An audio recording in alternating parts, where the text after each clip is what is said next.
the metric itself has not yet been established.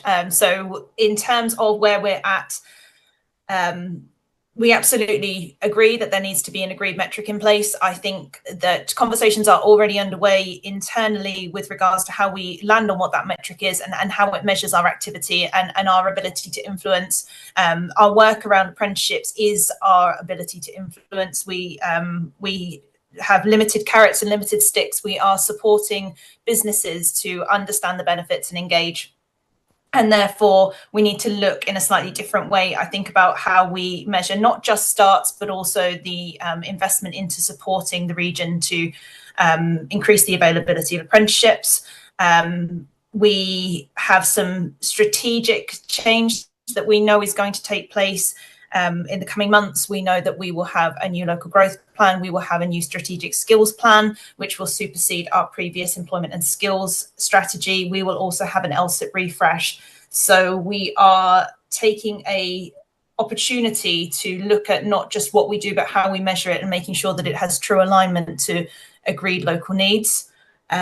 We would anticipate that we would be absolutely discussing that with our skills committee and also our skills advisory board as well, and agreeing upon that metric and hoping to have that in place and something that we can formally report against by no later than Q3 this year. We appreciate that that's quite a long way out, so the intention is to continue to report on a performance level to all of you through current programme management office tools.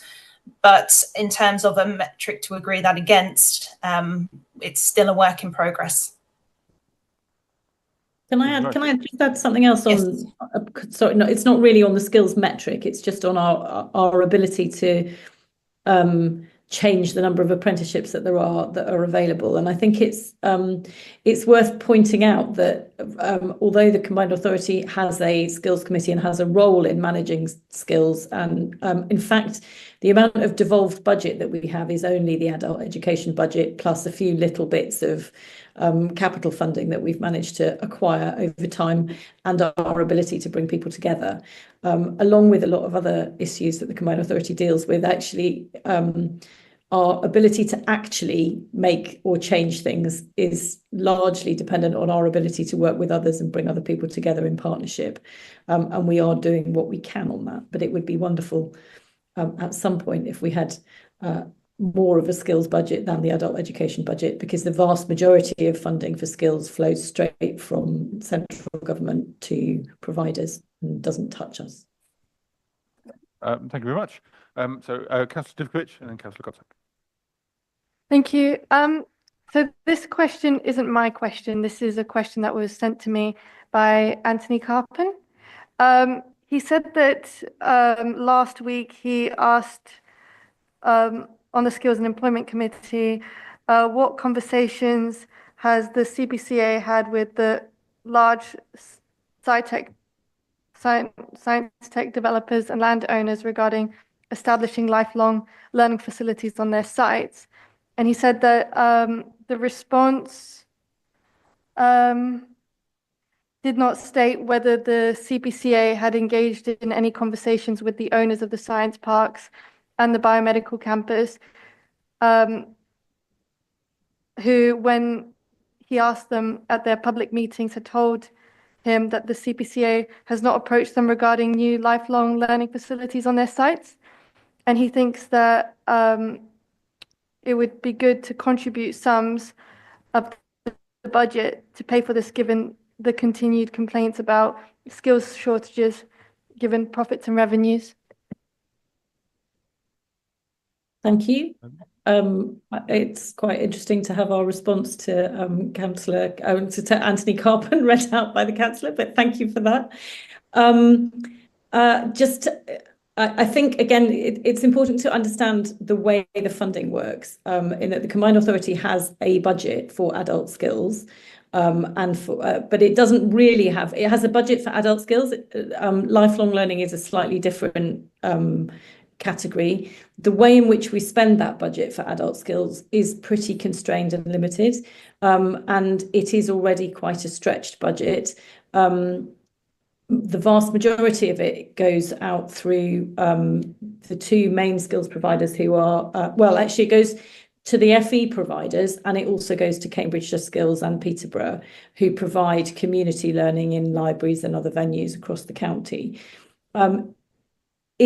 If the science and tech companies and the business science parks would like to make contributions towards encouraging lifelong learning on their sites, I'm sure we would be delighted to talk to them. But we do not have a budget available without taking it away from other things to suddenly provide that on their sites. I mean, I do talk to people from Cambridge Ahead and some of the university and the business park, as does Nick on a number of occasions. It's not as if we don't talk to them, but that particular element hasn't come up in the past. And while I can see that it would be very desirable to have that, I think if we were looking at where we were going to be investing in lifelong learning across Cambridgeshire and Peterborough, those particular sites probably wouldn't come up as places in most urgent need of extra facilities for education and training.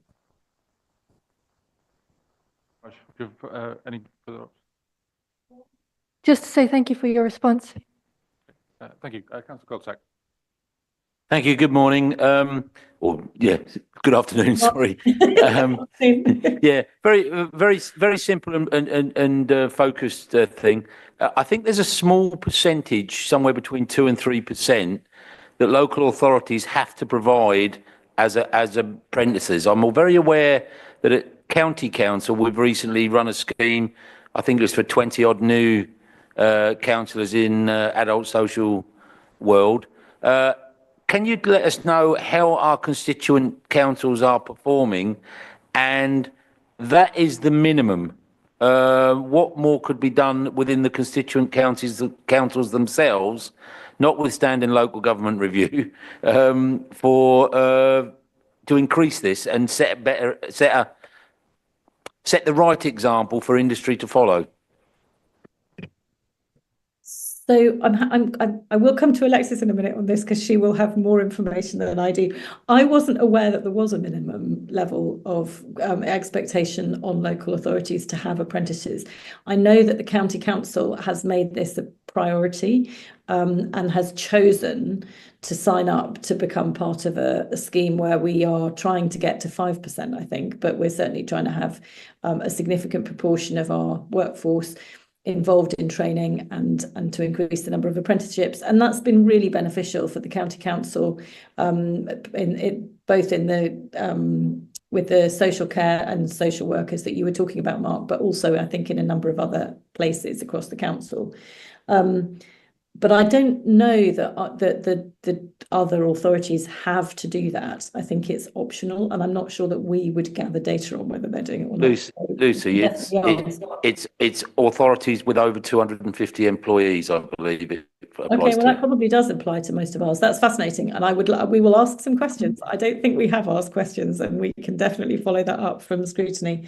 There was something else I was going to say about it, and now I can't remember what it was. Oh, I think it was that I think some of our constituent authorities are working with Anglia Ruskin on planning, but I don't have figures on it, and I don't know whether Alexis does. I'll shut up now. She's better informed than me.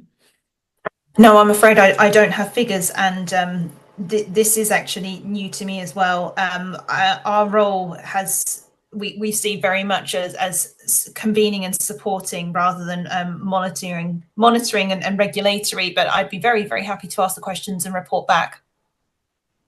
We can do that now. Exercise because. Sorry, carry on, Mark. I'm sorry, Lucy. I think it would be a very useful exercise to do so, and should be quite straightforward, I would have thought, to understand from the constituent councils. But the information that I did when I researched into what question to ask today was all about, it did say that if the organisation is a local authority and it's got over 250 people, then I think it was, from memory, I think it was 2.3% should be apprentices. And, I thought it was a low figure, but I thought it was a target at least, and how will we compare it to it? So, in many ways, if we take the Anthony Carpen question, when we go to science companies and say, why aren't you doing apprenticeships? And they turn around and say, well, why aren't you? I know we can answer from the county's point of view, but can our constituent councils also answer? I don't know the answer, by the way, so I think it's maybe something very much, Alexis, for you to have a look into and maybe drop a line round to report back, because I think it'll be useful information. Very happy to do so, and what I would just say is specifically the skills brokerage team does have very close connections into all of our constituent authorities, specifically around apprenticeships and supporting them to grow their workforce through apprenticeships or to actively share their levy to enable SMEs to do so. And I know that, as Lucy says, there's a particularly strong commitment over in Cambridge as well. So I'm absolutely very happy to take that one away to you and report back. Thanks, Alexis. Well, Councillor Bradnam, Councillor Divkovic, and if anyone else want to, Councillor Bradnam. Thank you very much, Chair. So thank you very much, Lucy and Alexis, for your responses. And I'm mindful that we work in a very, the skills part is really important. I've been I have used a lot of adult education and further education during my career, and also just for leisure and such like. But what I'm conscious about in terms of apprenticeships is that almost certainly the recent changes from central government about national insurance, so both lowering the threshold and increasing the rate, may have impacted on the ability of employers to engage apprenticeships. And I was just wondering, is there any way we can support employers to grow their workforce through apprenticeships despite that? Thank you. If I pick this one up and then Alexis can come in. My perception is that the biggest barrier to employers from taking on apprenticeships is not the cost, but the kind of time cost of having to support and manage people through the training. So I wouldn't necessarily have felt that it was the national insurance, that the change in national insurance numbers was going to be a huge kind of barrier. I think there are other very significant barriers that we need to try and mitigate and help with. In some ways, I think that the most important way we can do that is actually by lobbying government to change the way the apprenticeship programme works, because it's extremely restrictive in the way that you're allowed to use it at the moment. But I'll come to Alexis and see whether she has more detail on that or doesn't agree with me.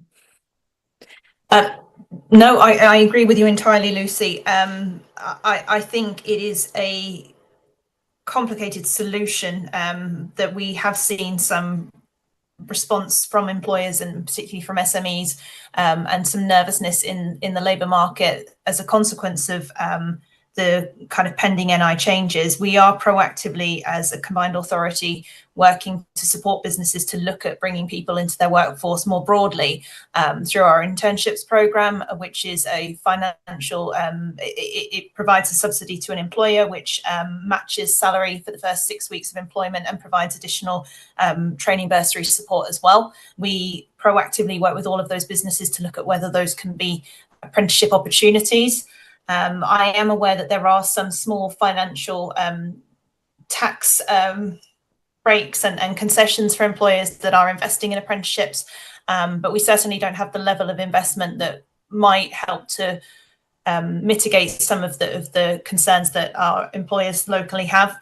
I think that we are yet to see what changes in employer behaviour the new apprenticeship guidance brings. So where we're seeing the doing away of some of the level 7 apprenticeships, what we're seeing is the bringing in of foundation apprenticeships, and whether they create pathways into employment that employers find they are more willing to invest in. We are yet to see, because there's an awful lot of detail that hasn't come out around that.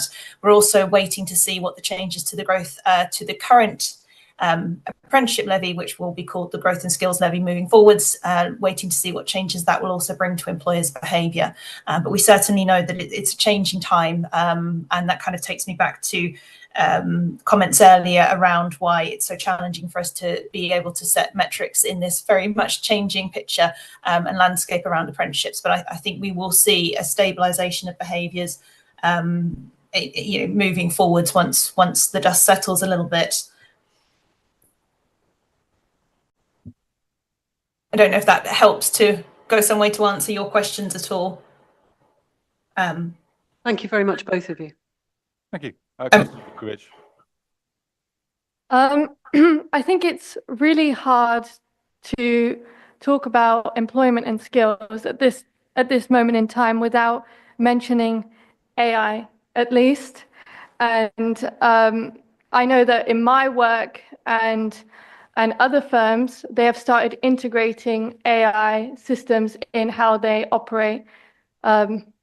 And they have integrated systems which make things more efficient in how they work. Now, so far, they aren't replacing jobs. They are being used to upskill and to make things more efficient.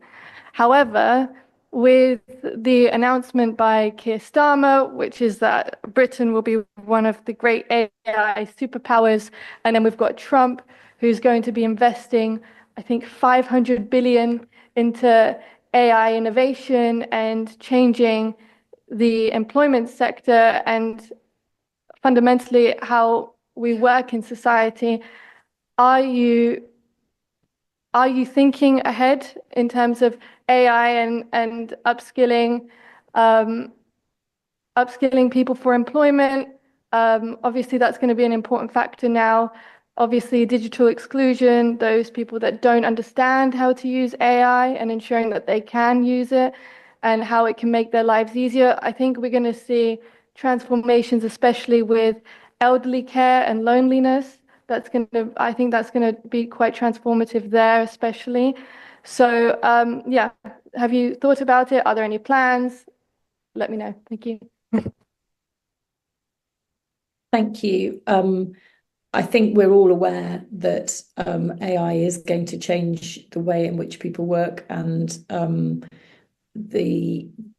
there will be a need for making sure that people are able to use the AI that is there available for their area of work in an efficient way. I was talking to my brother, who's a GP, over the weekend. I know that it is already making him more efficient, and given the massive pressure that there is on general practitioners, that's fantastically helpful.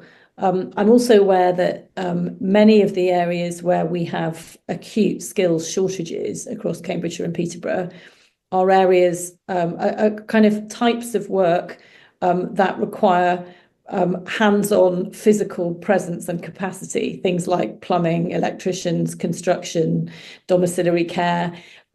If we can make the work that those people do more efficient by using AI, that will be wonderful, because we don't have enough of them already.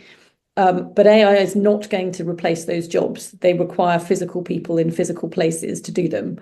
And we need to make sure that we are doing what we can to train the people to do those jobs, because we have serious shortages in many areas at the moment. Sorry. Absolutely. No, I was just, I'm conscious of the time, but I wanted to just give some super quick practical examples of how that's already kind of being delivered out through the skills team. So specifically with regards to apprenticeships, we are running a joint webinar with one of a local training provider around AI and digital apprenticeships, and how they can also be woven into other apprenticeship standards. During National Apprenticeship Week, we are also working with colleagues in South Cambs to look at a specific AI informational event, AI and skills, in March. In terms of provision that already exists, we are working through our boot camps program to provide additional digital support into businesses and their practical and short interventions. We also have quite a lot of digital inclusion through our tailored learning. So we are acutely aware of AI changing the workplace. and then and the need for a more adaptive workforce. And we're taking that all the way through into our Careers Hub team, who are then working with schools and young people to help them to understand where the opportunities of the future might be and what those skill sets might look like as well. So we are proactively working with businesses and the current job seekers in the current workforce to upskill, and we're also looking at where we can positively influence young people to explore those options for the future. But I won't say too much more because I'm aware we're over time and appreciate the colleagues need to be elsewhere, but happy to revisit any of this either at a future meeting or to pick up questions at any time. Yeah, thank you very much indeed. Thank you very much for your time. Thank you for your patience. It's been really good to be able to ask you questions about this. Any final quick ones? I think we might have like 30 seconds of, but it's got to be really, really quick. One's actually about AI. I've been losing work from AI. It does affect. I do proofreading of translations by Polish translators to English, and they're using AI now. A lot of translation work is being substituted. People perhaps do need to have somebody looking at it, but they think they can get away with that. Good example. Yeah. Okay. Well, thank you very much. Yeah. Thank you. Lucy, Alexis, and Nick for hanging on, and good luck this afternoon in promoting our area. I hope it's a good event. Yeah, see you soon. So we go on. Sorry, Lucy. Thank you. Thank you. Yeah, thank you. Bye. Thank you all. Thank you. So in terms of the committee, we have the two sort of final housekeeping items. If there is anything that anybody thinks of, it's the opportunity to say it's just things that we take to the board next week. Obviously, bus was the main one, and we had a pretty thorough discussion about apprenticeships. But good. And then we have our next formal meeting. Oh, it's kind of Adam. Yes. Reassured me that and Gardner has confirmed that we'll get a written summary of our observations on the bus reform issue going to the board. Yes, indeed. Yes, yep, that's the point. Yeah, indeed. So our next formal meeting is on the 12th of March, and we do have an informal meeting on the 20th of February. So see you then. Thank you very much.